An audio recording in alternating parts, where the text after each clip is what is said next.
जब भी बात करूं उससे पहले मैं झारखंड की भूमि, जो भूमि है हमारे महान जननायक धरती आबा भगवान बिरसा मुंडा की, उसको हम आईसीसी की तरफ से नमन करते हैं। और आप सब जानते हैं कि हमारी भारत जोड़ो न्याय यात्रा विभिन्न राज्यों से होते हुए अभी बंगाल से झारखंड की महान भूमि पे आई है।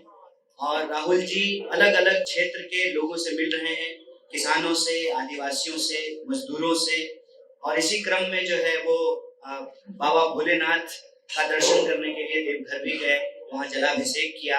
और आज हमारी यात्रा जो जिसको कहते हैं इस्पात कारखाने का शहर, स्टील सिटी, बोकारो में आई हुई है।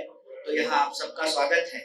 जैसा कि जयराम जी ने बताया कि इस भारत जोड़ो न्याय यात्रा का एकमात्र उद्देश्य है कि देश में जो अन्याय की आंधी चल रही है, उस अन्याय की आंधी को रोकने के लिए राहुल गांधी न्याय के पक्ष में खड़े हैं। और यह जो न्याय हम मांग रहे हैं उसमें हम 5 तरह के न्याय की बात करते हैं। और जब हम 5 शब्द बोलते हैं, पंच शब्द बोलते हैं, तो यह भारतीय संस्कृति, परंपरा, इतिहास से बहुत गहराई से जुड़ा हुआ है।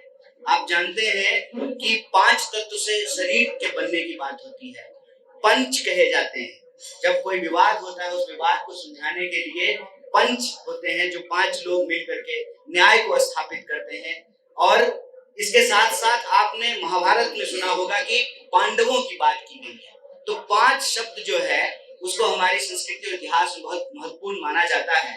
और हमारी पार्टी का और हमारे नेता राहुल जी का यह मानना है कि जब तक भारत में 5 तरह के न्याय की पुनर्स्थापना नहीं होगी, वो न्याय है युवा न्याय, हिस्सेदारी न्याय, नारी न्याय, किसान न्याय और मजदूरों का न्याय, श्रमिकों का, तब तक जो है इस देश को शक्ति नहीं मिलेगी। और देश कहने का मतलब इस देश में रहने वाले 140 करोड़ लोग।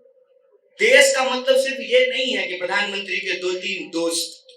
और जयराम जी ने कहा कि आज की यह जो भारत जोड़ो न्याय यात्रा है, यह एक वैचारिक यात्रा है। और इसमें 2 तरह के विचार का जो है संघर्ष चल रहा है। एक तरफ वो लोग हैं जो बेच रहे हैं और दूसरी तरफ हम लोग हैं जो बचाने की कोशिश करते हैं। क्या बचाना चाहते हैं? बचाना चाहते हैं कि इस देश के लिए कांग्रेस पार्टी ने पब्लिक सेक्टर बनाया और अपने दोस्त के लिए उस पब्लिक सेक्टर को प्रधानमंत्री मोदी जी फ्रेंड सेक्टर में बदल रहे हैं। वो पब्लिक सेक्टर को फ्रेंड सेक्टर बना रहे हैं। फ्रेंड सेक्टर कैसे बना रहे हैं? तो जो एयरपोर्ट देश की जनता का है, देश का है, उसको औने पौने दाम में, मतलब कौड़ियों के भाव में वो अपने दोस्त को दे रहे हैं। और ये रिश्ता क्या है? सिंपल रिश्ता है कि हम तुमको देश की संपत्ति देंगे। उसको हम इस तरह से कहते हैं कि तुम मुझे चंदा दो, मैं तुम्हें धंधा दूंगा।